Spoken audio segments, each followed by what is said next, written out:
Derick Hall joining us right now on the Huddle. Derick, we're happy to have you. My first question is going to be easy to answer. It felt like the crowd, I know it's not the outcome you guys wanted, it sure felt like the crowd was in it with you guys. You were creating some chaos. Did it feel like that out there? Oh, yeah, for sure. And I think that was huge going forward for us this year, knowing that we came up short quite a few times. And being able to use the crowd as another advantage for us this year is huge for us. So I think the 12 showed up, they showed out, and we definitely have to give them something to cheer for going forward.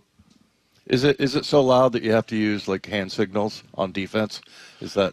It is. It is. I think other than, obviously, Auburn. I'm biased. That's my school. But I feel like other than that, I mean, this is really one of the loudest places you'll ever play in professionally, obviously. The fans here, man, are amazing. The 12s are lit. I mean, it's nothing like it. So you definitely have to use hand signals and certain things to be able to get your communication across. Yeah, but it's worth it, right? Because you get the adrenaline flow, right? Correct. Yeah. Correct. I can vouch for that. I played at Auburn. And when that Warrior get going, it's a different story, man. I remember being in the locker room, and it literally starts to shake when that thing is going. So I can vouch for that for sure. What you guys learn about yourselves on defense? It's always weird week one, right? Like, you know who you are, you know who you want to be, but then when it gets real, you start figuring some things out. Yeah, I think on the defense side of the ball, we realize we're fast, we're physical. We go out, we play explosive, we're decisive, relentless effort. I mean, everything that this shirt has on it is what we try to live by, and I think that's huge for us. Obviously, we could be more detail-oriented in the scheme and being able to play the scheme a little bit better, but obviously effort and just playing with that tenacity and I can't be block mindset erases a lot of the mistakes. So I feel like that's huge for us moving forward, but that's who we are at our core. Did you get to use the move that Leonard taught you? I have not. It wasn't Leonard. D-Law. Oh, no, D-Law. it was, D-Law. Yeah. So not yet. Not yet. Okay. Not yet. Well, we're waiting to see it. I got you. Yeah. Are you going to divulge it, or you No, don't it's a want to give secret. up your secrets? I can't. Not yet. Not until it hits. Once it hits, and then we'll be going. State secrets. Tell us about D-Law and just kind of what he's brought to the meeting room. Yeah, D-Law's a character. I thought I thought I talked a lot until I met you, and I was like, well, I thought I talked a lot until I met D-Law, but man, he's just a great vet. He comes in, he speaks his mind, he knows the game, loves the game, comes in prepared, he works every day, and obviously that showed in his play on Sunday.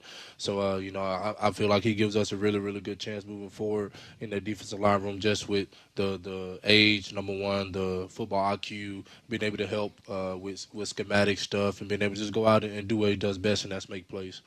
Sounds like there's a chance Uchenna will play this weekend. If he is out there, what does he bring to this defense? Leadership. Ever since the first day he was back, he holding people accountable, talking the same way he always talked, doing the same thing he's always done. And I feel like that's huge for a guy coming off of something that Uchenna's been through, with the knee and everything like that. So being able to come back and continue to be consistent. We've seen the work he's put in, and I feel like it's going to pay off if he is out there with us this Sunday. So I think that's pretty huge for him, not only for him but for us, and the style and the tenacity and the way he plays the game. You've experienced this in training camp, obviously, but what's it going to be like in a game to see DK on the other side? Yeah, I think it's gonna be different. Obviously, he's a great player. They have a really good guy over there and who he is and what he brings to the game. He's powerful. He's explosive. Right. He can make guys miss tackles. I mean, he's very, very top end speed. So I mean, dude's a great player. But it'll be good to see him, chop it up with him a little bit. But obviously, our goal is to go out and try to win this game on Sunday. So that's what we're gonna do. How much more confident were you coming into the second year with the Macdonald system and everything? And,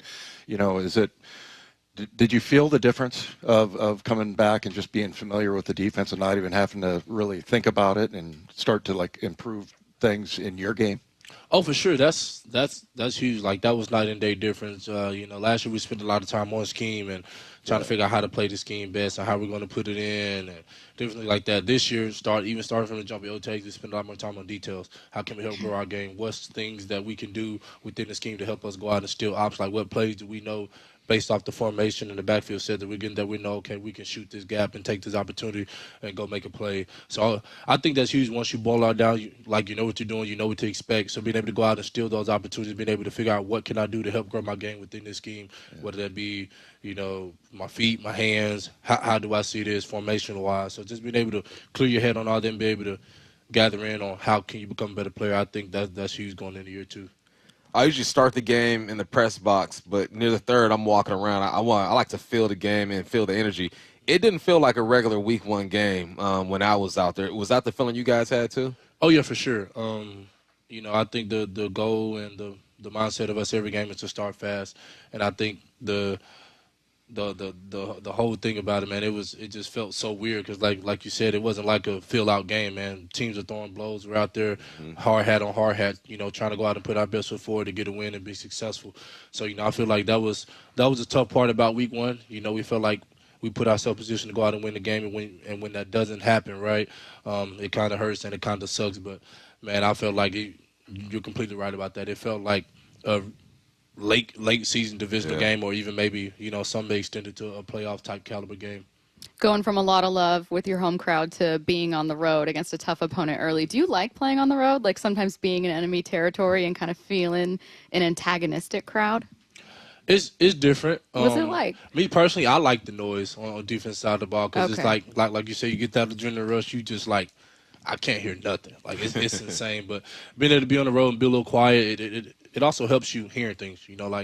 What the offense is doing, whether how they're pass pro and how they're doing this, how they're doing that. So it can help you out schematic wise. But it's different going on the road. Me personally, obviously, I'm always a home guy, so I like being at home no matter the circumstance. But it's different going on the road, going to someone else's territory and trying to go out and be successful. I think that's the beauty of this game. You play at home, you expect to win. You go on the road, you have to go into somebody else's territory and try to come out victorious. So I feel like that's a huge thing for us, and that's the thing we're trying to take advantage of starting this week. Are you a talker on the field, or are you a quiet guy? Do you talk some smack? Now be honest. What is it? I talk. Lots of talking. Talk when spoken to. Let me say that I try to mellow it out, but once someone really starts with me, it's on, and it ain't no turning it off to that clock. You're a responder. Correct. Yeah. You guys created, according to, I guess, Pro Football Reference, depending on how you look at stats and stuff, the second most pressures when it comes to getting after the quarterback. Is that something that Coach Macdonald points out to you guys after the game? Even though it was an L, and obviously you want to win the ball game, but you still did some positive things throughout the game. I think you always look at the positives, right? And you assess what you did good, you assess what you did bad, and you move forward. But I don't think that was something that really stood out to us, because that's what we expect to do with the guys that we have across the front, right? Like our goal is to go out and pressure the quarterback and get him on the ground and make plays like that. And obviously we didn't get him on the ground, but we felt like we affected him really well. So now being able to go out and stack on that. But I don't think that's just okay for us, honestly, with the guys that we have in our room. Like we want to go out and affect the quarterback. Honestly, if we out of 10 times, maybe 7, 8 out of 10 times. So we want to get pressure a lot, on a guy like that, and a guy who's mobile, and then obviously a guy like Aaron Rodgers, who's been in the game longer than freaking I've almost been born.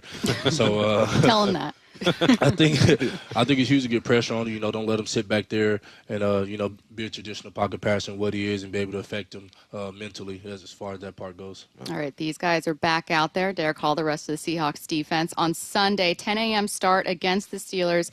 Derick, good luck to you guys, and then we will see you back at home Sunday against the Saints, where you're back in front of that noise. So Yes, it'll be welcoming you when you're back here.